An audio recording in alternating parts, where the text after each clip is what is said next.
7월 마지막 주 주일 2부 예배에 오신 여러분을 주님의 이름으로 환영하고 축복합니다. 우리 성경책 높이 들고 한 목소리로 선포합니다. 나는 예수님을 구주로 믿습니다. 나는 구원받았습니다. 나는 이 말씀을 믿습니다. 나는 행복합니다. 아멘. 본격적인 무더위가 기승을 부리는 정말로 더웠던 한 주간이었습니다. 그러나 그 가운데도 시원한 소낙비가 내려서 우리 삶을 좀 시원하게 해준 것처럼 하나님께서는 그때 우리에게 우리가 살아갈 수 있도록 은혜와 또 기쁨을 주신 줄 믿습니다. 자, 이 시간 우리 좌우 믿음의 가족들을 바라보면서 우리 이렇게 좀 인사해 주실까요? 얼마나 더우셨어요? 한 번 더 인사해 주실 때는 제가 시원하게 해드리겠습니다. 예, 이따 그럼 부채질 한 번이라도 해주셔야 되고요. 또 시원한 아이스크림이라도 하나 사주셔야 됩니다. 자, 중요한 것은요, 상황이 아니라 상황을 바라보는 그런 해석입니다. 아무리 더워도 더워서 죽겠다 그러면 정말 죽음이 코앞에 있는 것 같고요. 더위도 주님께 있습니다. 그러면 곧 지나가고 신선한 바람이 불어오는 줄 믿습니다. 자, 오늘 우리가 함께 읽은 하나님의 말씀은요, 역대하 이 14장 이 말씀은 끼워져 있는 그런 말씀입니다. 즉 바로 앞에 이 13장은요, 13장은 이제 여호와의 법궤를 다윗이 옮기다가 이제 죽은 그 우사의 이야기가 기록되어 있고요. 또 15장은요, 이제 이 법궤를, 하나님의 법궤를 다윗성으로 성공적으로 옮긴 그런 이야기입니다. 그러니까 우리 이 14장을 빼면은 아주 자연스럽게 연결이 될 수가 있어요. 그런데 이 14장이 갑자기 들어왔습니다. 그 이유가 무엇일까요? 하나님의 법궤 이야기를 막 하다가 갑자기 왜 다윗과 블레셋의 이 전쟁 이야기가 이 사이에 들어왔을까라고 하는 것이죠.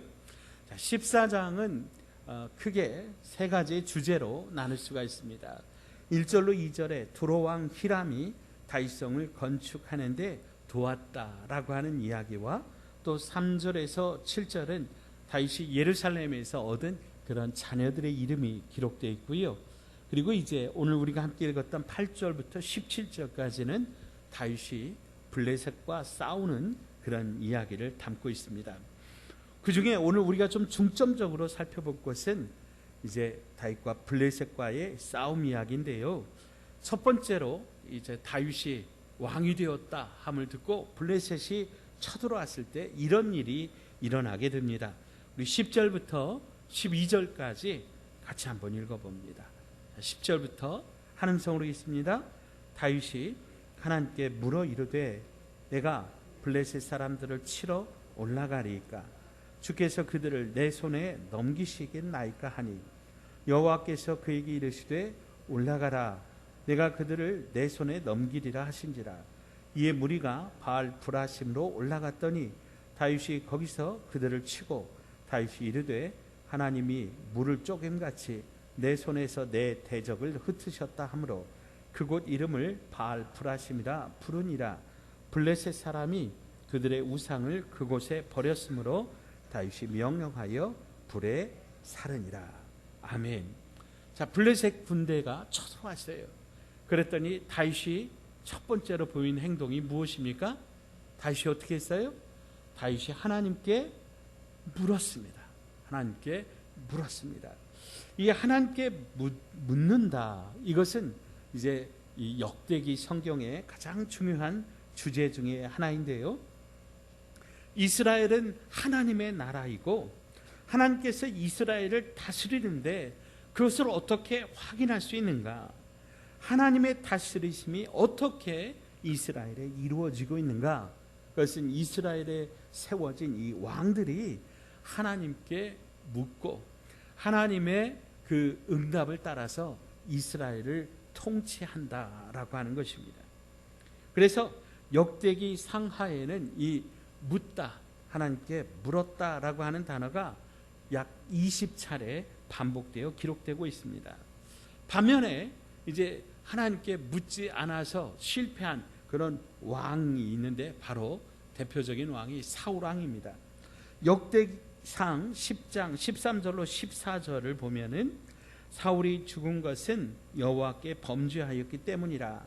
그가 여호와의 말씀을 지키지 아니하고 또 신접한 자에게 가르치기를 청하고 여호와께 묻지 아니하였으므로 여호와께서 그를 죽이시고 그 나라를 이새의 아들 다윗에게 넘겨 주셨더라.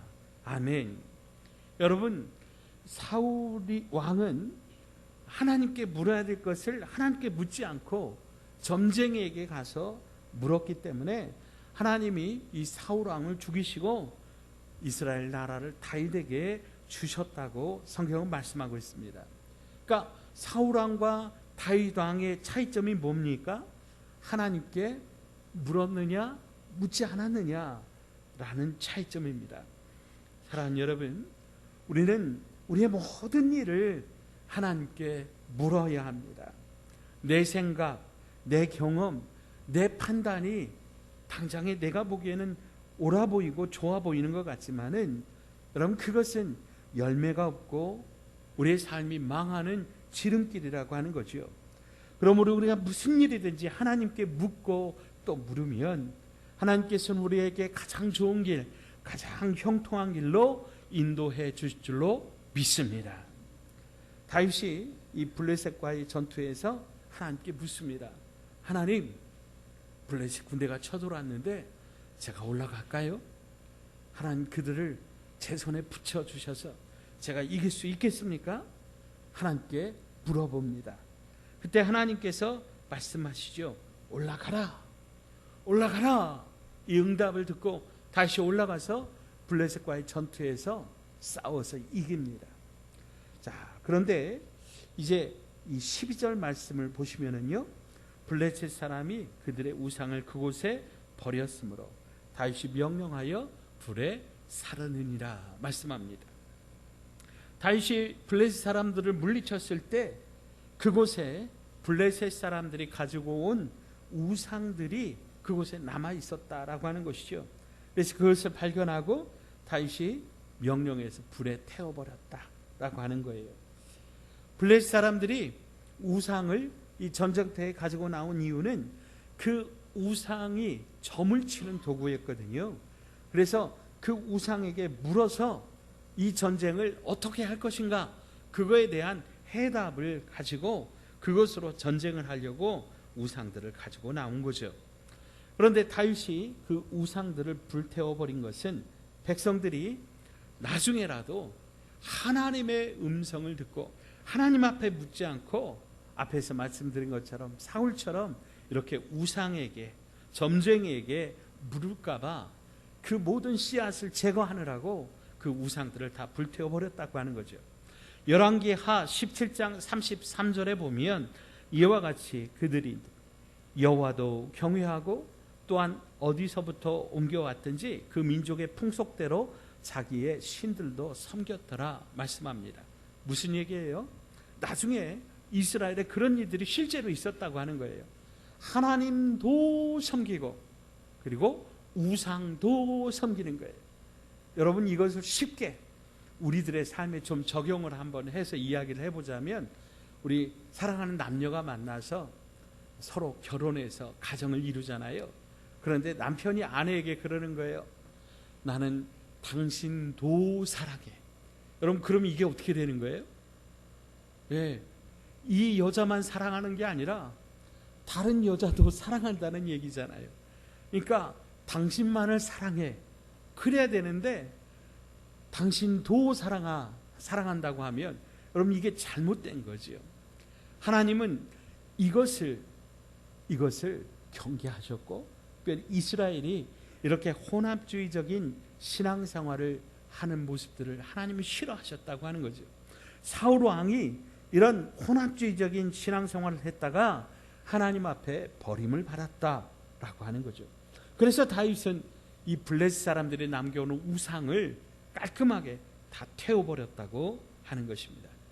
여러분, 신앙생활은 끊임없이 우리 안에 이 혼합주의적인 이런 마음들을 정리하는 겁니다.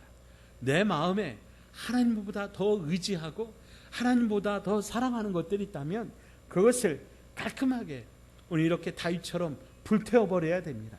온전히 하나님만 찾고 하나님께만 물으면서 우리가 믿음으로 살아가는 것이 신앙생활이라고 하는 거죠.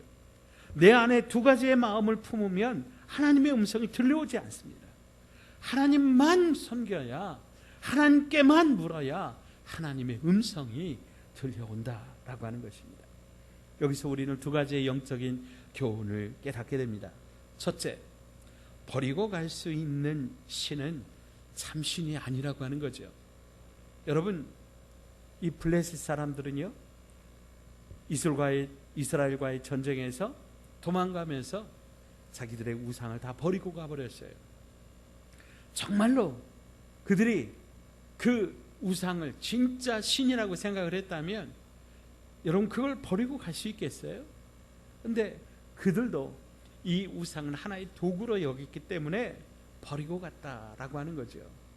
사랑하는 여러분, 우리들의 삶에서 어떤 어려움이, 어떤 고난이, 어떤 아픔이 찾아올 때 여러분, 우리가 하나님 앞에 나가지 않고 하나님을 외면하고 하나님을 버리고 하나님을 떠나서 산다고 하면 그건 진짜 신앙인이 아니라고 하는 거죠.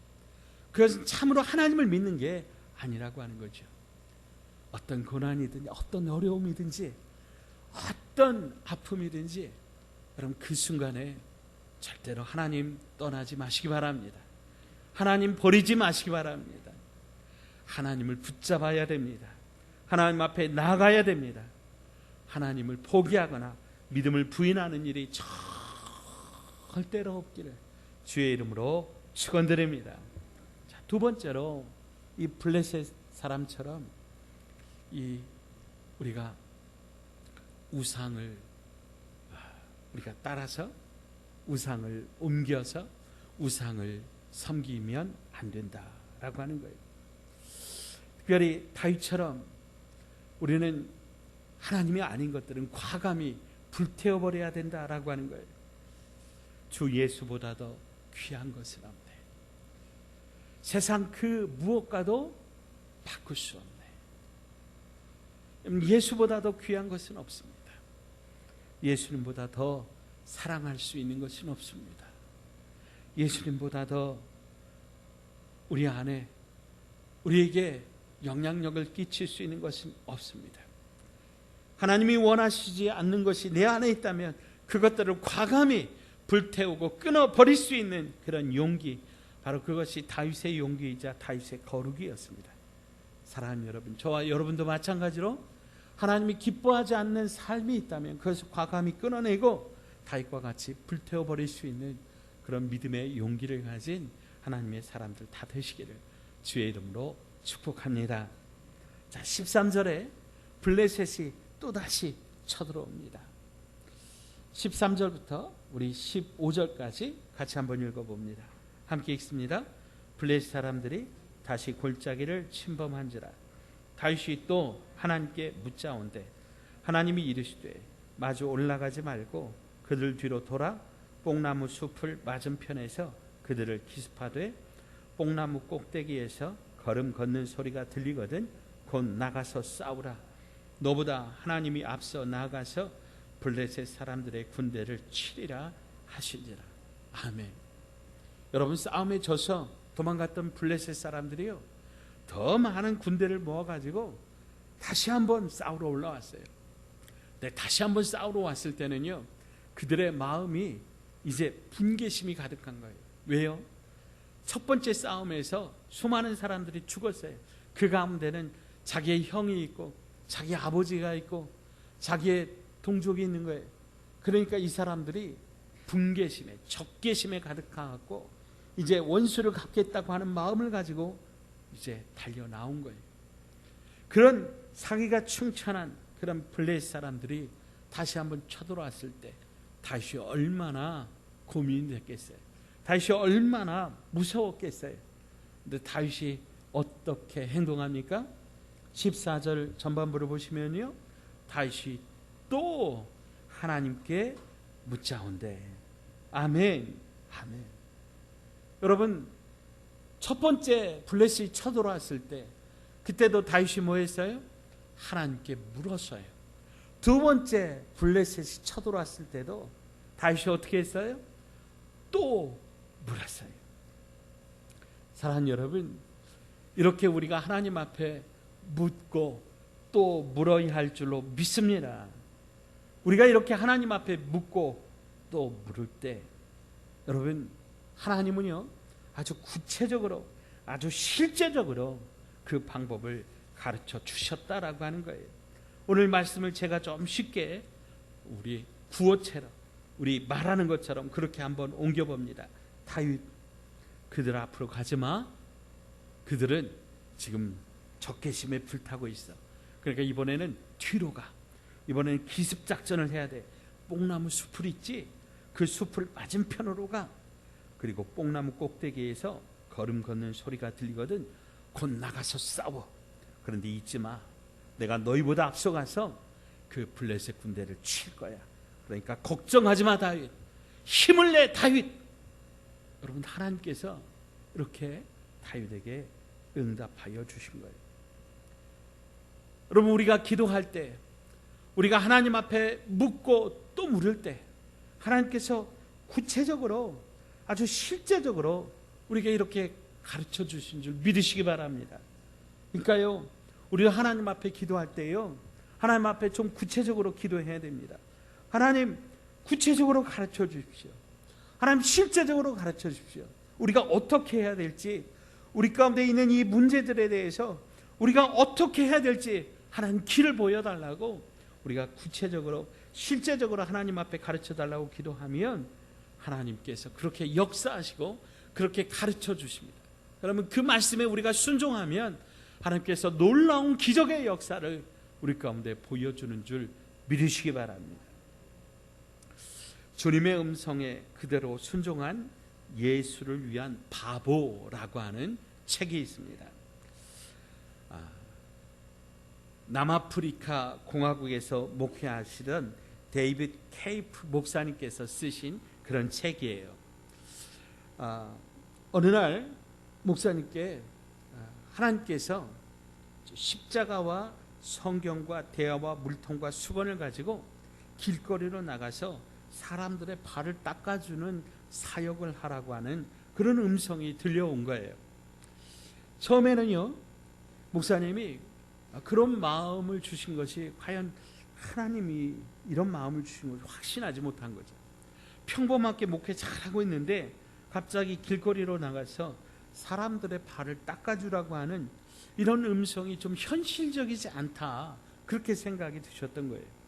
그래서 이 응답을, 이 말씀을 가지고 약 14개월 동안 계속해서 하나님께 묻고 또 물었어요. 그런데 하나님께서 이 말씀이 분명한 하나님의 말씀이라고 하는 것을 여러 번 이제 깨닫게 하시고, 그래서 확신을 얻게 되었고, 그리고 이 말씀에 순종하게 되었습니다. 자신의 아내와 14살짜리 딸, 11살짜리, 11살짜리 아들을 데리고 이제 트레일러를 끌고 이제 남아프리카 공화국의 끝에서 끝까지 3,000km 정도 된다고 그래요. 그 남아프리카 공화국의 전역을 다니면서 사람들의 발을 닦아주고 그 사역을 하는 거예요. 그런데요, 이 목사님이 사람들의 발을 닦아주면서 어떤 일이 일어나냐면, 어떤 사람의 발을 닦아주었는데 그 사람이 그 지역의 이제 조직 폭력배 갱단의 두목인 거예요. 근데 그 사람의 발을 닦아주는데 성령님이 그에게 임재하시는 겁니다. 그래서 그가 회개하고 그 지역의 갱단이 와해가 되는 거죠. 두목이 하나님 앞에 회개하고 돌아오니까 그 지역의 깽단이 다 이제 없어지게 됩니다. 병자의 발을 닦아주는 순간 하나님의 치유의 역사가 그에게 임합니다. 알코올 중독자, 한센병 걸린 자들, 그들이 이분이 발을 닦아주는데 하나님의 은혜가 그 가운데 임하면서 그 병이 치유되는 것을 보게 됩니다. 군대 장성, 심지어는 대통령까지도 이 케이프 목사님께서 그 발을 닦아주었는데 그 순간 그들의 마음속에 하나님이 임재하고 병에서 치유가 일어나고 마음의 평안을 체험하는 놀라운 기적과 축복이 이 목사님의 이 발을 닦아주는 이 사역을 통해서 일어나게 됩니다. 사랑하는 여러분, 우리가 하나님의 음성을 듣고 순종하는 자리에 기적이 일어나고 하나님의 역사가 일어나는 줄 믿으시기 바랍니다. 우리가 하나님 앞에 묻고 또 물으면 하나님께서 대답해 주십니다. 그러면 하나님의 음성에 순종하면 우리 인생에 하나님의 기적의 역사가 나타나고 하나님의 축복의 역사가 나타나고 하나님께서 우리 인생을 통하여 많은 사람들을 고치고 회복시키시고 가정을 세우고 지역을 돌아오게 하고 하나님의 교회를 하나님의 교회답게 만드는 놀라운 축복의 역사가 일어나는 줄 믿으시기 바랍니다. 오늘 말씀을 정리합니다.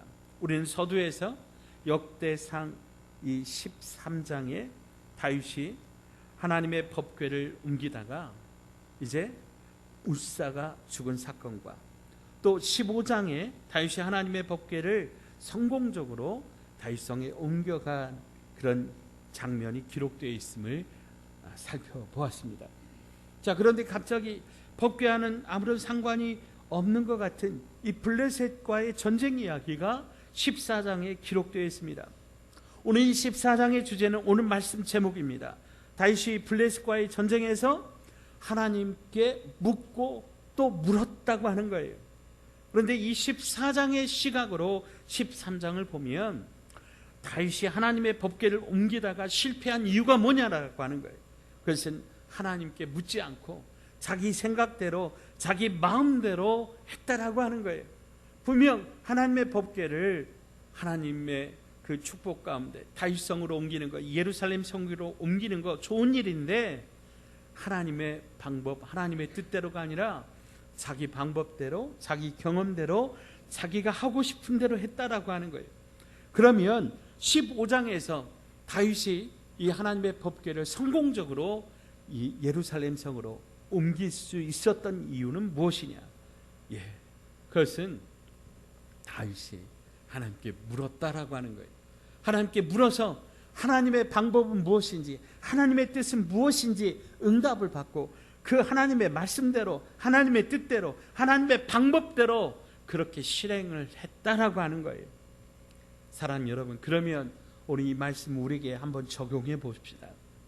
우리도 어떻게 살아야 될까요? 우리 인생길에서 우리도 하나님께 묻고 또 물어야 합니다. 어떤 길이 하나님의 뜻인지, 어떤 방법이 하나님의 방법인지, 우리가 어떻게 살아야 되는지 하나님께 물어야 됩니다. 그래서 하나님의 응답을 받고 하나님의 뜻대로 살고자 하는 그런 거룩한 몸부림이 오늘 저와 여러분 가운데 있기를 바랍니다. 그래서 여러분 막 큰 거, 대단한 일, 그런 것을 하나님이 원하시는 게 아니라는 거예요. 우리가 작은 일이라도 우리의 삶 속에서 정말 결단하고 하나님 앞에 믿음으로 살고자 하는 그런 작은 한 발걸음 한 발걸음, 그것들이 모여서 하나님께 순종하고 하나님의 기적을 나타내고 하나님 앞에 믿음으로 살아내는 그런 삶이 나타나게 된다라고 하는 거죠. 여러분, 오늘 본문에서 나타난 하나님은 어떤 분이십니까? 우리가 하나님 앞에 물을 때, 기도할 때 하나님은 응답하시는 분이십니다. 사랑하는 여러분, 하나님과 우상의 차이가 바로 여기 있습니다. 우상은 대답하지 않습니다. 그러나 하나님은 우리가 물을 때 응답하십니다. 그러면 우리에게 필요한 것은 무엇입니까? 하나님의 응답을 듣고 그 다음에 그 말씀대로 사는 것입니다. 겟세마네 동산에서 예수님은 분명히 당신의 뜻이 있으셨습니다. 아버지여, 이 잔을 내게서 옮기시옵소서. 그러나 예수님의 기도는 여기서 끝나지 않지요. 그러나 내 뜻대로 마옵시고 오직 아버지의 뜻대로 되기를 원하나이다. 이것이 우리 예수님의 기도이셨습니다. 그리고 그 기도대로 예수님은 기꺼이 십자가를 지셨습니다. 예수님의 그 십자가 사역으로 오늘 저와 여러분이 구원을 받고 하나님의 자녀가 되었으니, 사랑하는 여러분, 오늘 저와 여러분에게 필요한 것도 무엇입니까? 예수님처럼 우리도 철저하게 하나님의 뜻대로 사는 것입니다. 오늘 우리의 삶이 오늘 하나님의 뜻대로 하는 그런 작은 결단과 실천이 우리의 삶에 일어날 때 하나님께서 우리 삶 속에 역사하시는 겁니다. 오늘 우리 가정 안에 역사하시고, 오늘 우리 직장 안에, 오늘 우리 교회 안에서 우리 한 사람 한 사람이 하나님의 뜻대로 살려고 하는 그런 작은 몸부림을 시작할 때 하나님의 역사가, 하나님의 기적이 우리 가운데 나타나게 될 것입니다. 사랑하는 여러분, 바라기는 오늘 저와 여러분이 그렇게 하나님 앞에 순종하기로 결단하십시다. 주님의 뜻대로 살아가기로 결단하십시다. 그래서 하나님의 기적을 우리가 바라보게 되기를, 저와 여러분 주님의 그런 놀라운 은혜를 경험하기를 주님의 이름으로 축원드립니다. 두 번째로, 오늘 하나님은 다윗에게 말씀하십니다. 다윗, 네가 하나님의 뜻대로 나가서 싸운다고 하면 내가 너보다 앞서서 나가서 싸워줄 거야. 사랑하는 여러분, 하나님은 우리보다 먼저 가셔서 싸우시는 분이십니다. 우리가 하나님의 말씀대로 순종하여 나가고자 할 때 하나님은요, 우리보다 앞서 가셔서 우리를 위하여 싸우시는 분이십니다. 그 하나님이 오늘 저와 여러분의 하나님이십니다. 다윗의 하나님이 오늘 우리의 하나님이시라고 하는 것을 여러분 믿으시기 바랍니다. 여러분, 우리가 이것을 믿고 나갈 때 얼마나 든든합니까? 얼마나 안심이 됩니까? 우리 가운데 어떤 영적인 싸움이 있든지 그 영적인 싸움 가운데 우리가 하나님 앞에 날마다 물으면서 기도하면서 하나님의 응답을 받고 그 방법으로, 하나님께서 알려주시는 방법으로 전쟁에서 승리하며 그 승리의 영광으로 하나님 앞에 기적을 체험하고 주님의 놀라운 영광을 우리가 함께 동참하는 그런 저와 여러분 되시기를 주님의 이름으로 축원드립니다. 기도합니다. 하나님 아버지, 우리 인생길에서 참으로 막막하고 어렵고 답답할 그때마다 우리 하나님 앞에 나가 우리 인생길을 묻고 또 묻게 하여 주시옵소서. 또한 간절히 기도하오니 하나님께서 나보다 앞서 행하시고 나를 대신하여 싸우시는 하나님이신 것을 우리 보게 하여 주옵소서. 그러기 위하여 내 뜻대로, 내 마음대로, 내 고집대로, 내 경험대로 사는 것이 아니라 먼저 그의 나라와 그의 뜻을 구하며 하나님의 말씀에 순종하며 살아가게 하여 주옵소서. 살아계신 예수 그리스도의 이름으로 간절히 기도하옵나이다.